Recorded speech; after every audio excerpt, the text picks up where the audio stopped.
What up, Hype Squad? It's your boy Lucrecio coming at you with another video, alright? So, today's video, and if you're new to the page, welcome to exceedthehype.com, of course, alright? So, today's video is about Dwyane Wade, right? So, Tyronn Lue announced today that Dwyane Wade will be his starting shooting guard for the 2017-2018 season.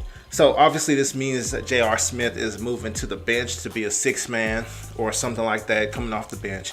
And D Wade will be starting next to LeBron, next to Derrick Rose at the beginning of the season. But you got to remember, Derrick Rose is not going to be, in all likelihood, unless he's just amazing, will not be the starter for the entire season. He's going to be the starter until Isaiah Thomas comes back, and Isaiah Thomas will fill that starting role.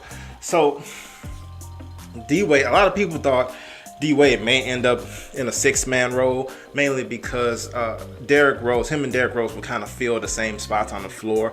Derrick Rose is going to be somebody attacking the basket who isn't that big of a threat shooting threes. Dwyane Wade, even though he's been an improved three-point shooter, he's not that much of a threat shooting threes as well. So the thought was that most likely they would bring him off the bench until Isaiah Thomas comes back, because Isaiah Thomas is somebody who excels from the perimeter. But it didn't go like that. Obviously, Tyronn Lue saw something in a match in having Derrick Rose and D Wade on the floor together. So that's going to be interesting to see how that goes. Even though they aren't the best shooters, but sometimes they're both, pretty high basketball IQ guys, so it may work out. They still have, they're still going to be starting with LeBron, and I believe Jay Crowder is going to start as well, and Kevin Love. So they do get back some of that floor spacing by taking Tristan Thompson off the court.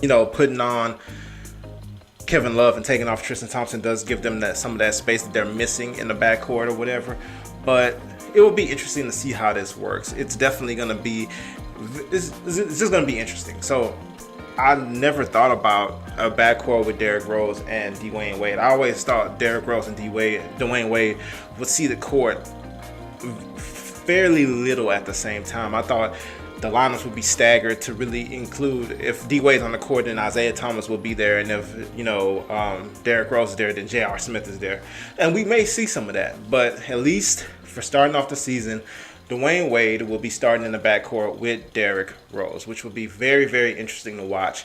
But we did see it in the preseason. Even though it's preseason games, it didn't look too bad. Like when people come on, TV or YouTube or whatever the case may be, and talk about, okay, these players not being able to work together and all that stuff, it's just from a technical standpoint or whatever, from like what you know about basketball and stats and stuff like that. But sometimes, even if players' strengths don't necessarily mesh together well, the actual on-court product sometimes just works out. I mean, and that's just what happens. And that looks like that's what will happen with this, because I think Cleveland will start to gel pretty early and will have a very good season. I predict 60+ wins this season for the Cleveland Cavaliers now that they have retooled and put this interesting team together. But yeah, Dwyane Wade, starting shooting guard for the Cleveland Cavaliers. Let's hope he stays healthy and see what happens. See what the Cavs can do this year. See how they can gel. See what they can make happen for the 2017-2018 season. All right, leave your comments below. Will it work? Will it not work? As always, like the video, subscribe if you're not already subscribed, and as always, see you next time. All right.